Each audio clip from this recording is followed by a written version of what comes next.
یہودیت ایک مذہب ہے، روحانیت ہے جو اللہ تعالیٰ کو حاکم اعلیٰ سمجھتی ہے، اس کے تابع ہے، اور یہودی کئی ہزار سال سے اللہ کے احکام پر عمل پیرا رہے ہیں۔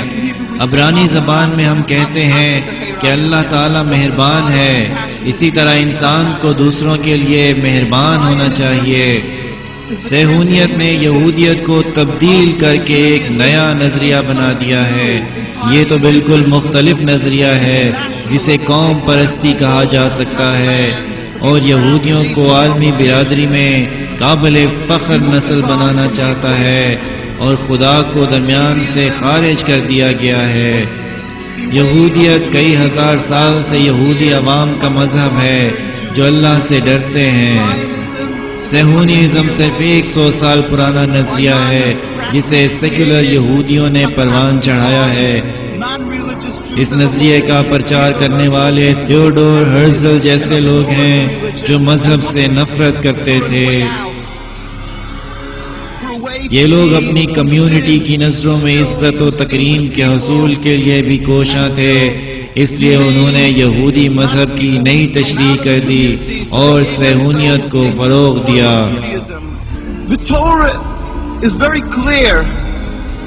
توریت میں تو واضح طور پر ذکر ہے، جب 2000 سال قبل یہودیوں کو جلا وطنی کا حکم دیا گیا تو خداوند کریم نے حکم دیا تھا کہ یہودی مستقبل میں کبھی بھی اپنی ریاست قائم نہیں کریں گے۔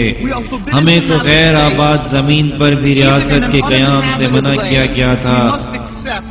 ہمیں یہ بات تسلیم کرنا ہوگی کہ فلسطین سے ہماری بے دخلی اور ٹیمپل کی تباہی ہماری قوت میں کمی کی وجہ سے نہیں تھی، بلکہ یہ ہماری روحانی کمزوری کی وجہ سے ہوا تھا، کیونکہ ہم اعلیٰ روحانی لیول تک نہیں پہنچ سکے تھے۔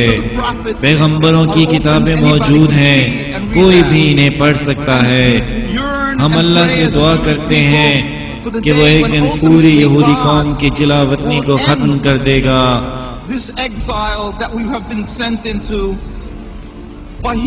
اور یہ سب اس وقت ہوگا جب پوری دنیا ایک خدا کو تسلیم کر لے گی، اور اقوام متحدہ نے بھی کہا ہے کہ ایک وقت آئے گا جب تمام اقوام باہمی احترام اور بھائی چارے کی فضا میں رہیں گی۔ ہم یہودی عوام کو بھی اس دن کے لیے دعا اور انتظار کرنا چاہیے۔ جب تک وہ دن نہیں آتا، ہم جس ملک میں بھی رہیں ایک محب وطن کی طرح رہیں۔ ہمیں اللہ تعالیٰ کی اطاعت کرنی ہے اور تمام انسانوں سے پیار محبت سے رہنا ہوگا، جس کا حکم ہمیں خدا نے بھی دیا ہے۔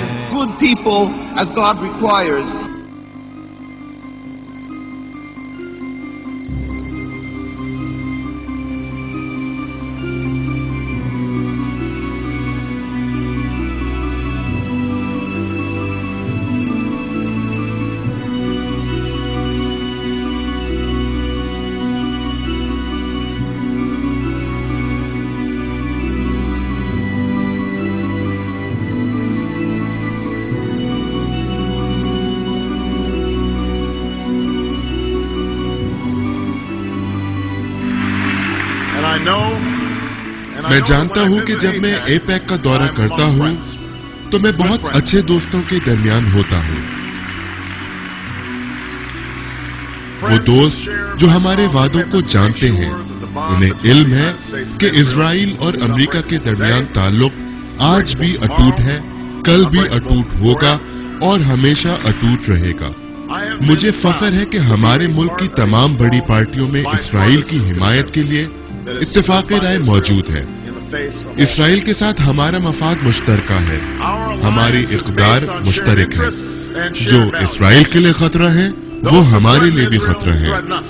اسرائیل کو ہمیشہ سے فرنٹ لائن پر خطرات کا سامنا رہا ہے، اور میں وائٹ ہاؤس میں ایک نئے عزم کے ساتھ آیا ہوں کہ اسرائیل کو سیکیورٹی فراہم کی جائے گی۔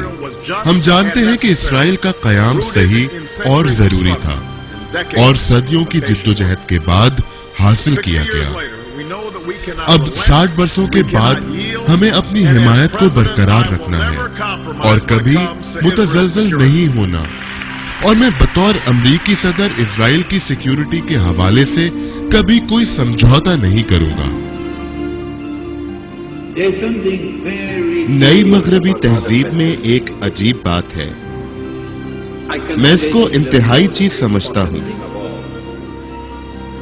یہ کیا ہے؟ نئی مغربی تہذیب افہام و تفہیم کے نتیجے میں معرض وجود میں آئی ہے۔ یہ عجیب افہام و تفہیم عیسائیوں اور یہودیوں کے درمیان ہوئی تھی۔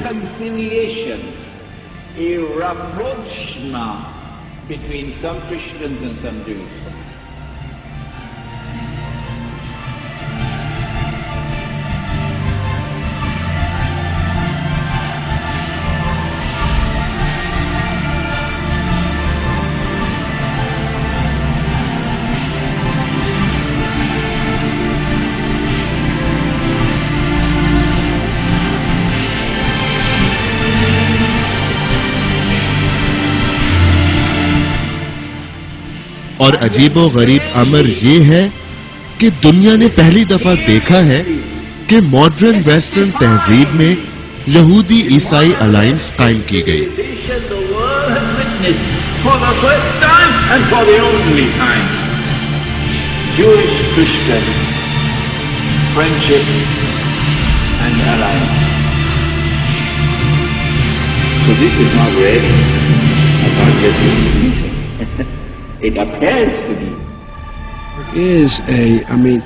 جب میں چھوٹا تھا اور ینگ سینٹر میں تھا، میں کہا کرتا تھا کہ اگر میں یہودی ہوتا تو صہیونی ہوتا۔ میں صہیونی ہوں۔ آپ کا صہیونی بننے کے لیے یہودی ہونا ضروری نہیں۔